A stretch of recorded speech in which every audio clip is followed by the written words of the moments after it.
Who are your students? What are they like? What do you think about them?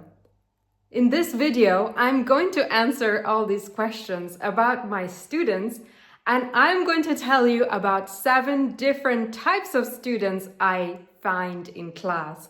Watch until the end of the video and see if you can identify yourself as one of these types. And let me know if you think I have missed a type. Hello, Smilers. Welcome to the Smile in English podcast, where we have real conversations in easy English for your listening practice. My name is Anika, and let's talk about my students. So I teach professionals, so I teach adult students. To be specific, they're between the age of 16 to 100. In fact, the oldest student I've had in my career was a 90-year-old lady. So there really is no age for learning English. So my students come from all different ages and professions and backgrounds. So I actually learn from my students as much as they learn from me, if not more, actually. Every day I learn about different lives, different cultures, different experiences. Students tell me about their jobs, things they do, and I love learning about different professions. Students tell me about their traveling experiences, their experiences with their clients and colleagues, and it's just a very rich experience for me to be able to work with wonderful people as my students. But the main thing that I admire about my students the most is their courage and determination to learn a new language and taking risks and speaking in class using new words and phrases and just self-development that they are going through. So it's inspirational for me to go and to see that happening every day among my students. Now let me tell you different types of students that I have in class. I have put them in 7 categories, but I'm sure I have missed many categories. So in my 12 years of teaching career, I've had thousands of students. So there are lots and lots of types of students that I have taught. So when I say 7 categories of students, I've narrowed them down a lot, and I'm sure I've missed many categories of students. So let me know what you think. Here is the first category of students that I have in mind. I call them the great talkers. The great talkers, as you can tell from the name, talk a lot in class. They take risks and make mistakes, but they speak about their ideas, their opinion, ask questions. They speak and speak. And these are the students that make a lot of progress very fast because they learn by doing instead of memorizing and self-studying. They are willing to just practice and practice. So the great talkers is the category of students, is one of the categories of students who learn very fast. The second category I have in mind are kind of the opposite. I call them the silent geniuses. So the silent geniuses are, as you can tell from the name, are quiet in class. They don't speak much, possibly because that's their personality. But sometimes they surprise me in class by using an advanced word or a more complex grammar structure. And it makes me think, are you sure you're in the right class? Maybe you belong in a more advanced level. So the silent geniuses are the students who are actually doing well, but it's hard for the teachers to know sometimes. because they are usually quiet in class. If a teacher do happen to recognize a silent genius, we try to move them up to a higher level sometimes. And that way, the lesson is not too easy for them and not too challenging, the right level of challenging. So it's always easier for teachers when the students speak a lot more instead. So that way we can put students in the right level. So it's a little difficult, a little more tricky with silent geniuses. So the third type of students that I have in class are the overthinkers. So overthinkers think a lot before they start to speak.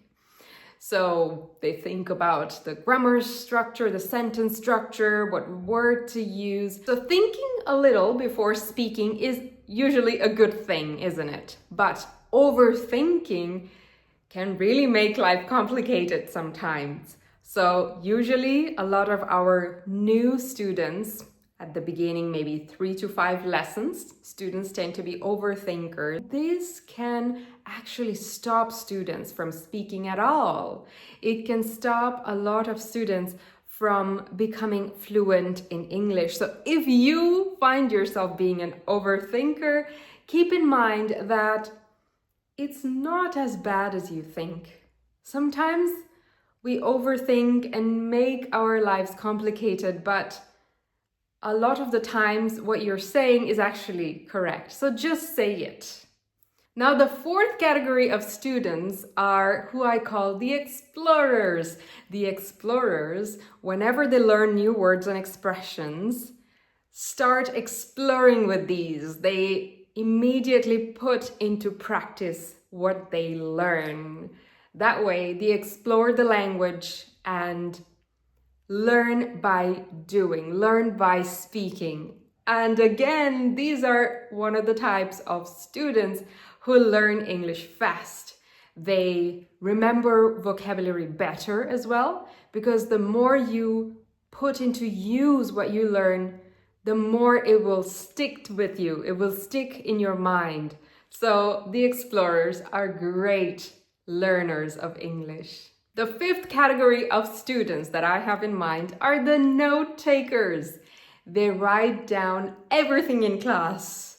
So whenever there is any new information in class, they bury their head in their notebook and write down things. Well, it has its pros and cons to taking notes. So if someone is taking notes, it's good in the sense that you can go home and review things and you can remember things when you review. So it's good. But if you're constantly taking notes, you miss out on the opportunity to listen and to speak. So in the lesson, you're actually losing the opportunity to practice English. Now let's talk about the sixth category of students who I call the motivated. The motivated are the ones who learn English from outside the classroom. So every time I meet them again, they tell me movies they watched in English or TV series they watched in English, the conversation they've had with a tourist in their town to give them direction, about their travels and how they communicated with people in their hotel that they were staying in. So the motivated absorb English from everywhere. And again, this is one of the categories of English learners who learn fast, who make progress very fast. And finally, the seventh category of students are the ones I call the doubters. The doubters doubt themselves. To doubt someone is to think that they're wrong or they're at fault.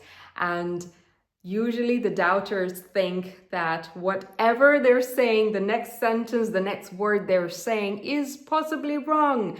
So as soon as they start doubting themselves, they hesitate a lot while speaking.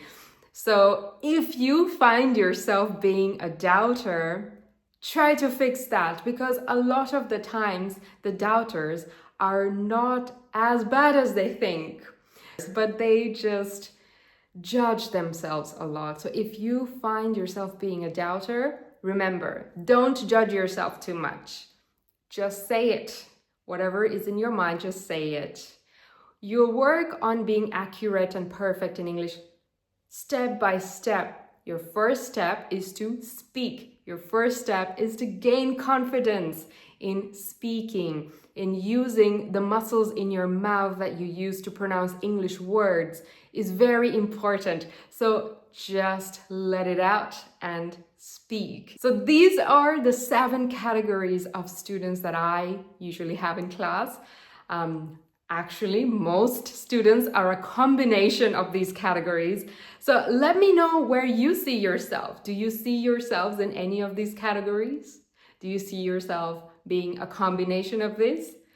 Let us know in the comment section below. And if you want more videos like this, and if you want to get notified about our podcast, make sure to subscribe to our channel.